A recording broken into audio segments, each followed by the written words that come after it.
No dai ulutanga na mataka vinanga ni kua. Sa kalunga ko choba.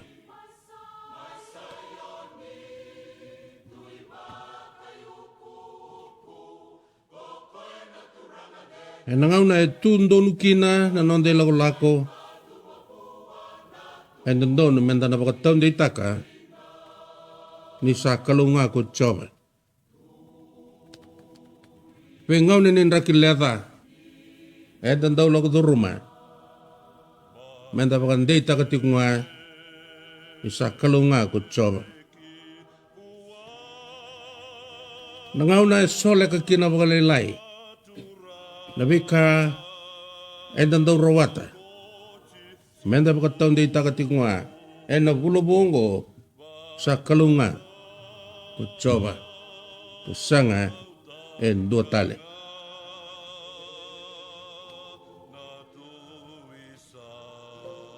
Enda pa puni pinakataka na nonda lesoni na mataka ni kua.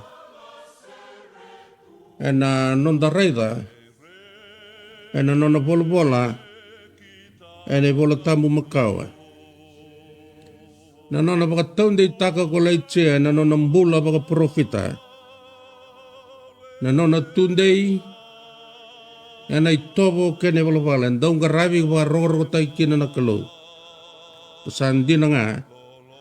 Nirsapa kaule na kuira na nona tamata kuira na Israeli. Sabo lenga endo na profita na lo manibuno ko Israeli to doko. Wanan raw 50 na profita na epiali. Karba kau kuataka kartoblea na non raingu. Merba kataw yang ataka meron baka utia na ngaw na baka profita ni kau tamata eran daw kilay nirano na naklo. Yan da baka pinipunakataka na italonongo na nondale soni. Na nanandina kena kaukawa. Kaya na lewendua katuno na baka mbauta na klo. May bayar na panan raw 50 ada sagni kila na kalundi na kutsoba. Sa tunday, kwa na profita, ko laitsia, na itobo kene balbala, maroy kina na kalu kutsoba, me o kwa tondua, kalu ni nona banua. Nona kalu, kwa na nona tamata rasa bukitani ka malumulumu, eran ruka, na nona dongga rabi kwaya. Kasate ka bu malele talanga na elonra. Ano nong karaba na bikalo tanya so.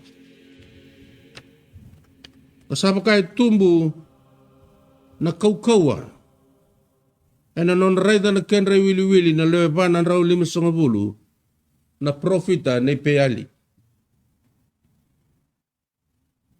Karatobale meron pa kaya palata. Nang bulan nila itsiya. Ano non ranita ka na kenra wili ke na kaukawa ke nandina ni non rakalo. Sa hunga na italano pa kay mbalimbali. Enda bulida, ano non dale sonyongo. Enda pa pinakataka, laitse na profita, pakandita ka tikunga, ngaw ng bolem-bolem ya, sa kalunga, kutsoba. Nangaw na rabukita ni kina na nona tamata. Pakandita ka tikunga na profitongo, sa kalunga, kutsoba. Pengaw na ituwa politikina, mana wili-wili punga ver na profita sa kani pakambauta na kalu, sa tunday, na tamata ni kalu, laitse na nona pakandita ka, sa kalunga, kutsoba. Sa ipakandinindina, ni tamata, ni kalu, koe ndaung karaba na kalu, kutsoba na ngaw na kedanga. Sanga ni besaw na lona, serawai, na nona ile may beer na lewanan raw 50, senan rakileda en donumaka, koe na nona tamata, na puno ko Israeli.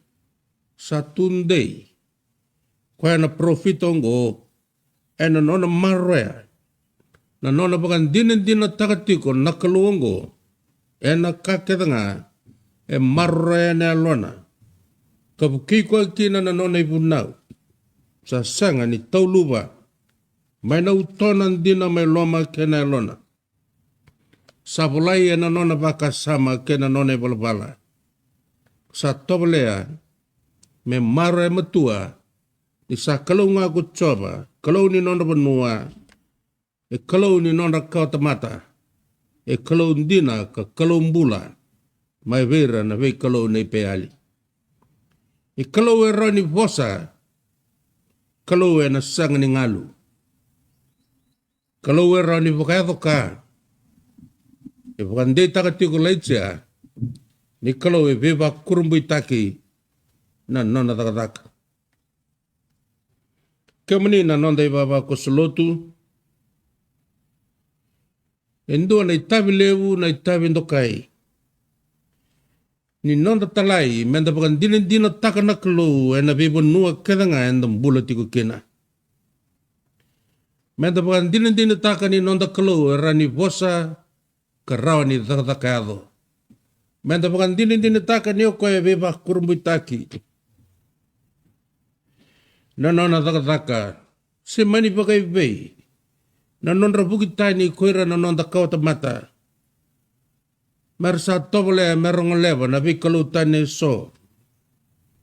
Se mani pakai vei na nonra bukitani koira na velu taki merongarawa na vikauko tani so ke na vikalu tani. E na nonda bindele ni abu bakaturanga. Enda pa masuti, menda tobole, menda pakateki, laitia na profita. Kaya sa tunde e na nona ndangaraba na kalu. Sangaraba tikunga. E na nona bakatonde taka sa kalu kutsoba. E vida na kau na viandusia na imatay. Indo na profita e na nona talay. E talay me beburati. Sasang ni talay me bakalagi loma binakatakira na tamata. Sasang ni talay me kautayani na alobin naka veira rasang ni kila na kalo. Sandu na nona nakilebu na kalo kaya sa kalo hindi na kutsoba. Kaya sa tunde na nona ndonggarabi kaya kalo mani kaya. Kaya hindi na nona bulan ni bakan hindi na tagi kaya. Talay melakia na veborati.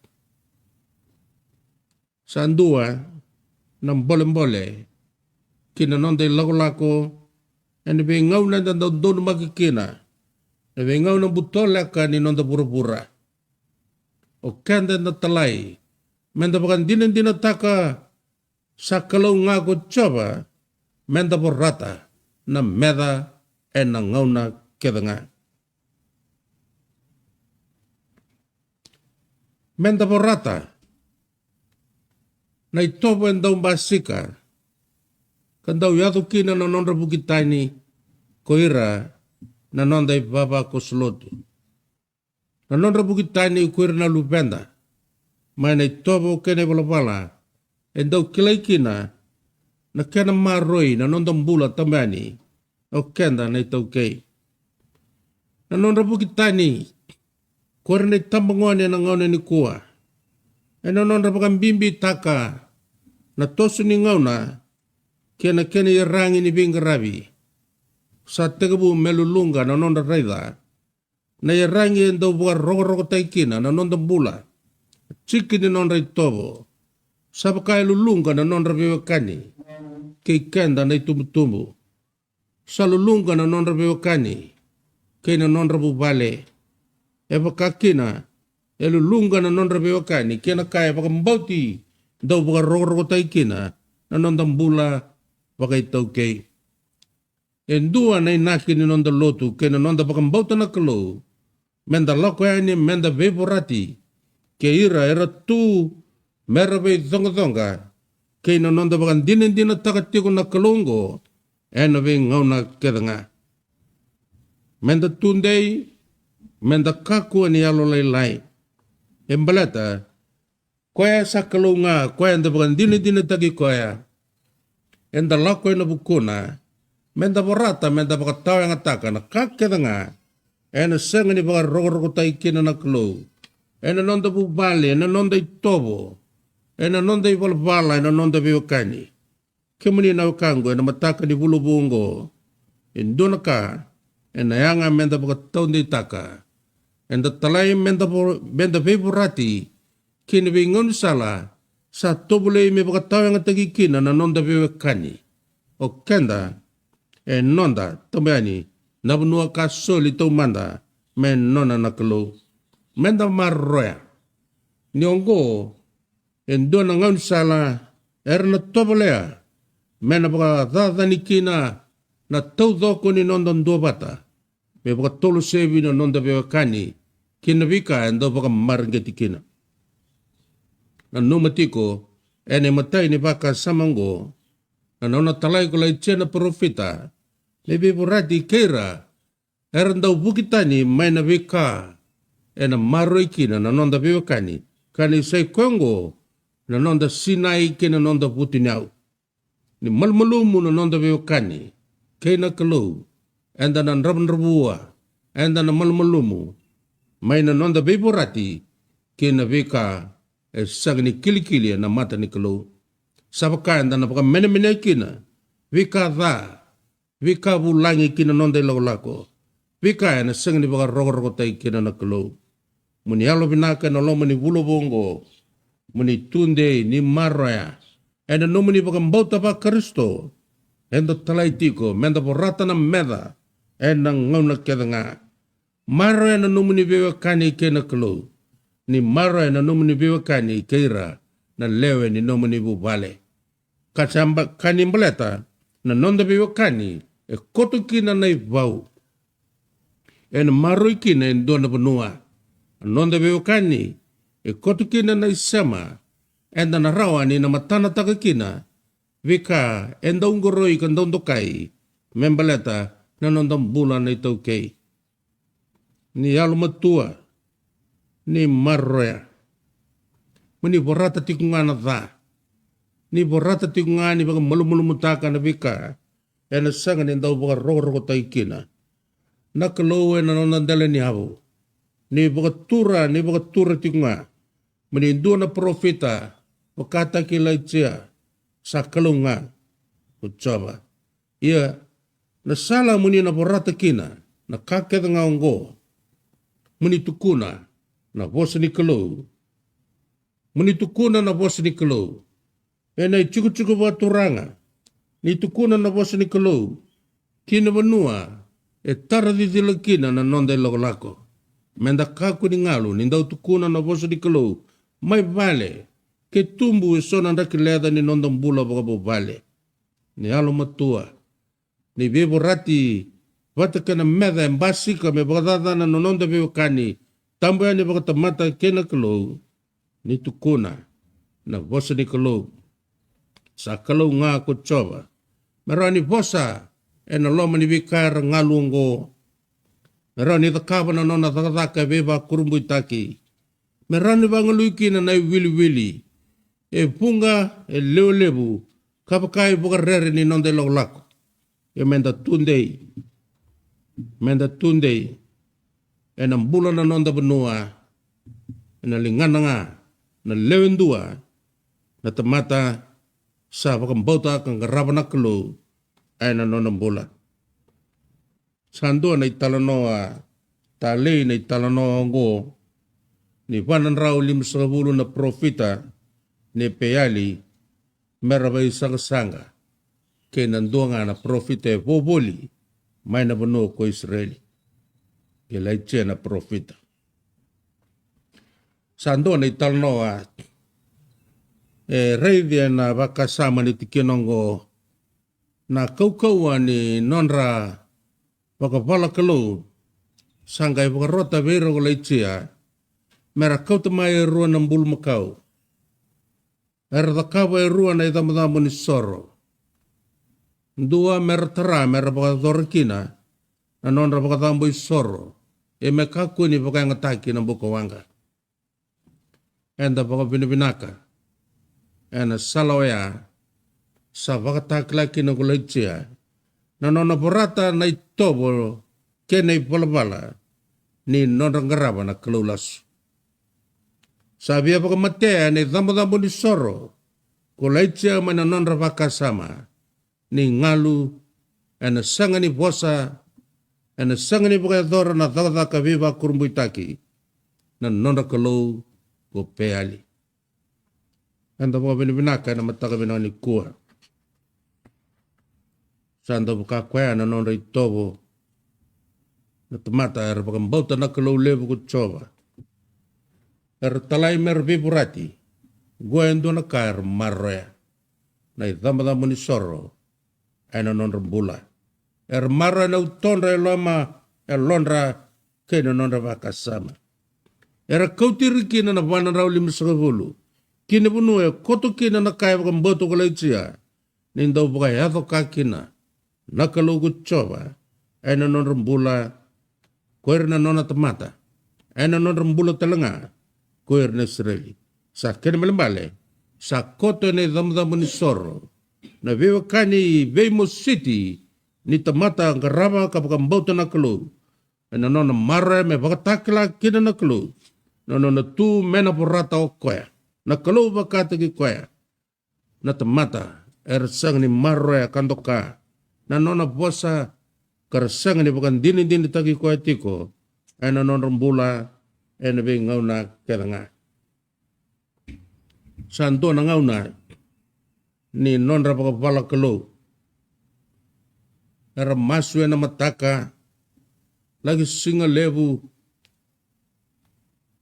sanga ni bosa mai na kalo sanga ni wangan na nona itamadambo ni sor sa lebu na bosa baka ngatake na kulaitia. De sa rai baka na nanutiko, sanga ni rongoda na nomani masu. De sa tiko tani, sanga ni rongoda tiko na nomani masu. De sa lakutuki nanduna panoyawa, kasanga ni rongoda na nomani masu. De nduna kalau sa mode, sanayanga mena baka yan rati. Sabakai baka butia ike kulaitia ene dhamma ni soro na kena tawayanga na kalau lasu ni rau baka tau batani kena kalau lebu ko choba ike mani na nondai baba koso na bulubungo ene yanga menda na kakuni ngol baba ni be ngono kede na dau bakila inda dhobai ni nangauni ni nondanganga. Kaku ni ngule dhaba ni andau boboleka. Nangauni ni nondon ruka. Pe ngauni ni nondon dholobu. Pe ngauni mbata-mbata. Yanda boka binabinakataka. Na binaka ni ngarabi kalungo. Ena sanganga ni ruka. Na ilako-lako ni nonda boka mbauta na kalu. Sa masu kulaitia. Sa masu kulaitia wana nona kalu.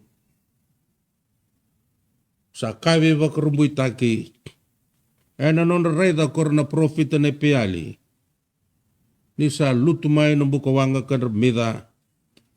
Nang bulumakao na isoro kena kakede. Ena idhamdambo ni soro. Nayanga mo na wakandita kikemuni na nonday baba koso. Nakalaw ko choba. Rubi wakani. Kena idhamdambo ni soro. Peali rausang ni biwakani kene dhamdhambo ni soro. Na lotu bagayalo rabi wakani kene dhamdhambo ni soro. Na lotu baga bura-bura kena lotu baga rai-rai rausang ni biwakani kene dhamdhambo ni soro. Ni tundei ni marroya. Na nomuni dhamdhambo ni soro balatongo na bunua baga putu na utagi kina. Na nomuni biwakani kena kelu. Ana yanra na matamu ni kana rongo ng dalingana nakalaw lebu may lomalangi kana sanga ni sosobu ana sanga talangani lakutani ena tiko ke iko ena bunua ke nga ni baka dhora na nona takataka sakay beba kurumbuitaki imuni ikla na nonda baba koso na ithamada mani soro ndau vosa kina na kalau ve ya parama. E vosa kina ve Isake, e vosa kina ve Jacobe, e vosa kina ve Mosese, e na vosa veira na tamata e rapakata ki leitia e na nonda viti e na ngauna ni veve saongo. Ni na numatiko, ve ngauna ni nomuni nganga, ni kakuni ngana dava. Anda ukoto na ve ngauna vobola kasara ninda boda. Ngauna ni nondan ruka, i muni ngarauna, muni kakuni buka wale wala taka. Ni bebo rati tiko e na bukuna, e na kaketanga, muni tukuna nan dina kena donu, na nona sabsabana kalau e na nona bosa, e mbalete koto e kia, na binaka, ni na mumbulia na nomu bebekani watike koya, e na maro koya. Na kalau mai loma langi, koya sabi nakasara na nona bebekani, koya sengni ngalu, ni ndo bukan dini te koya na kaketanga, e na ndau tu, me bakatakila, na nona dhaka e veva kurumbitaki. Enda bobo ni binakataka na bosa ni kalau e na mataka binaka ni kua, ni lomandei na nonda i baba koso, enda kila ni nganga e sanga ni koto na panan rau 5.5. Koto nga e nandua, ia nandua na tamata, sa pakambauta na kalau. Ni maro e na nomani pakambauta. E pakatautaki e na pakambauta na nonda nganga, e na sani pakatautaki e na nonda i wili. Na nomani pakambauta, me maro ini, me roni pinaka kina kaua, na nomani bebekani kena kalau, koya na maro e, na nomani kau tamata na nomani benua, kena nonda beka kenga, sanda ubosa na kalau bekanda.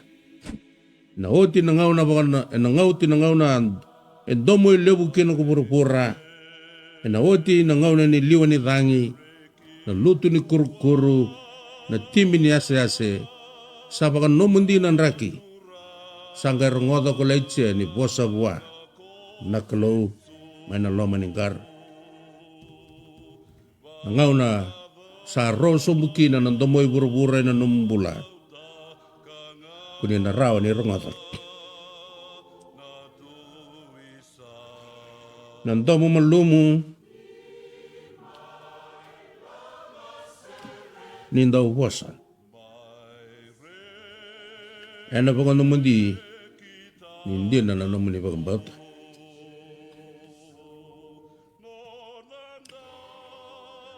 Ni kalungata na nonde lako na bulubungo. Daba hindi takatigo na nonde veo kanike na kalo na nonde damudamo ni soro kada nga. Ngori na bunuan daw boskina. Yung muni namaka, ninda ubosa ni sa uti kede. Nabakuru ke burbura. Ni bakayalo na nonde lako, di na nonde pambata. Sangga ito bonga, nandomo malumu. Na bosa ni bakadyango. Kaya ba ang gobelay siya, tudake, kana, mabako kuataki.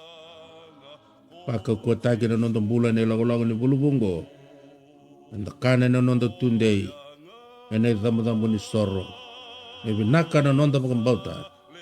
Arawa ninde bebo rati kina dhani buro-burongo. Waroro taki na nona bosa.